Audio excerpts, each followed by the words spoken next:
Hi students, welcome to another session on material management, and in this session we are discussing about integrated materials management. Let's move on to the topic now. Students, in the previous video we saw the introductory part of integrated materials management, and in this session we are completely focusing on materials demand forecasting. I am Sylvia Aloysius, Assistant Professor, Department of Business Administration, KCS Kasinadar College of Arts and Science. Let's see the material demand forecasting. It is a technique for estimation of probable demand for a product or services in the future.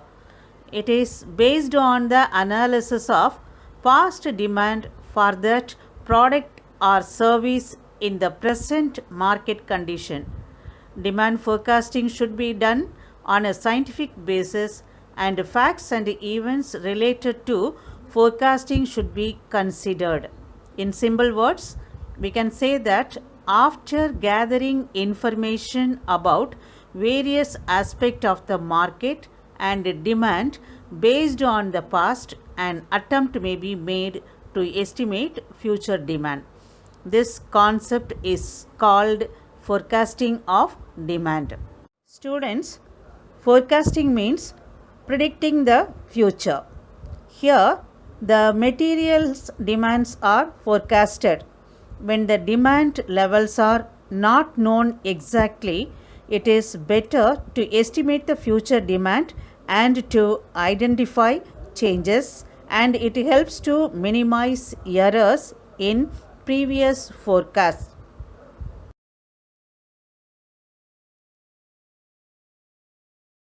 Students, demand forecasting is easy when a product is old and established, and it is a consumer product, and it has a stable demand, and it has a short time period.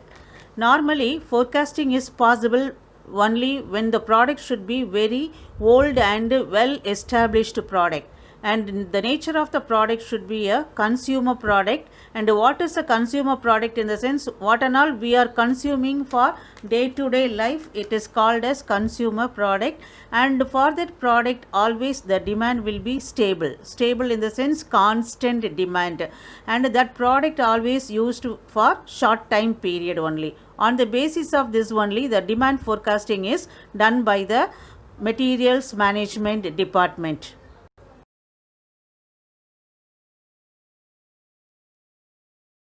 Let's see demand forecasting when it is difficult. When the product is new and being launched, and it has a part of a consumer product, and it has an erratic demand, and has a time period that is far into the future. Students, here when the product is new, it is very difficult to forecast its demand because it is going to be launched in the market. So the producer, he does not know about the demand for that new product which are going to be launched in the market, and it must be a consumer product, it must be used by the consumer regularly. And here one word is given, erratic demand. Erratic demand means the desire for goods and services that is unstable over a given period of time. You can take it as your cell phone as an example, and automobile product as an example. So day by day the new patterns and all coming, so automatically the demand for the product also consecutively changed. That is called erratic demand, and the time period is far into the future. That is the difference between the forecasting time and the actual time is called the difference between the time far into the future.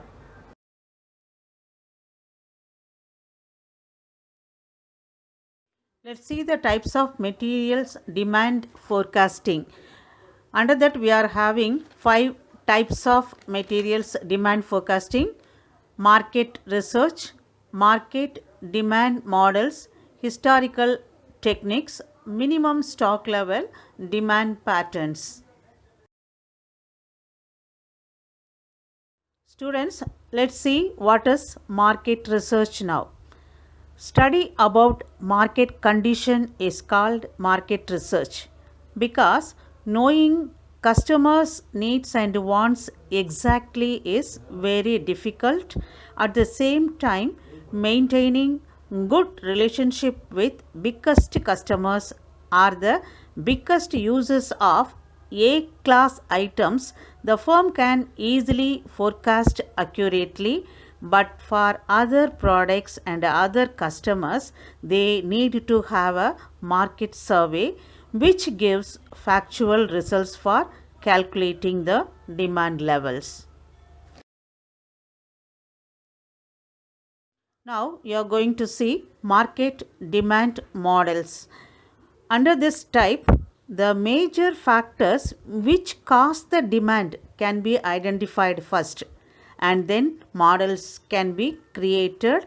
Models are very effective, which influence the customers very fastly and stimulate great demand in the market.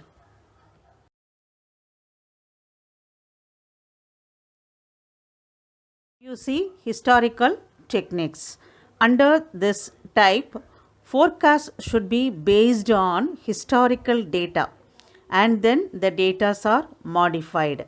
This is applicable to the established products only, and many techniques are adopted by the authorities under historical techniques types. Example, simple average method and weighted average method. These two techniques are adopted to identify the demand pattern. Now let's see minimum stock level. Minimum stock level is the biggest task to maintain in an organization.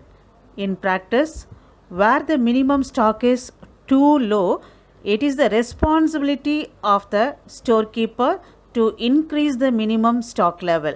But where the stock level is too high, there is no availability problem, so the process will continue as usual. So minimum stock level should be avoided and proper safety stock level should be maintained in an organization. Now let's see what is demand patterns. The demand for stock items often follows a pattern which results from a variety of customer requirements for each items. There are two approaches predicting demand patterns: intrinsic approach and extrinsic approach. And what is intrinsic approach?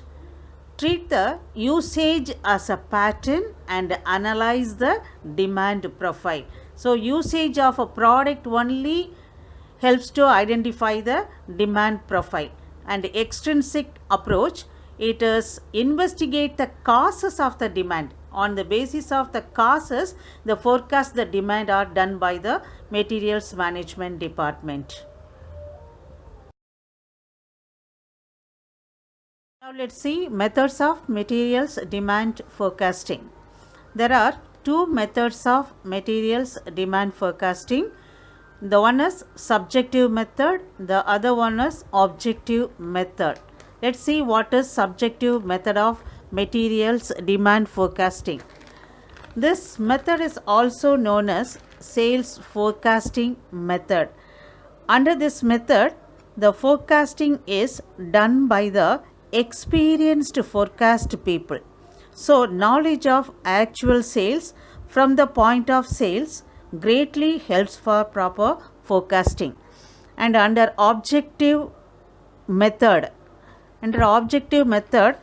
it is the mathematical statistical analysis of cost demand to find the future.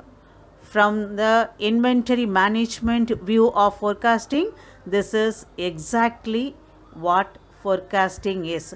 They are calculating. Everything is represented in the form of mathematical statistical data. Therefore, combination of subjective and objective forecasting methods give the best prediction of materials demand forecasting. Students, we are coming to the conclusion part of the session. I hope you all understood the concept clearly, and we will meet in the next session. Thank you.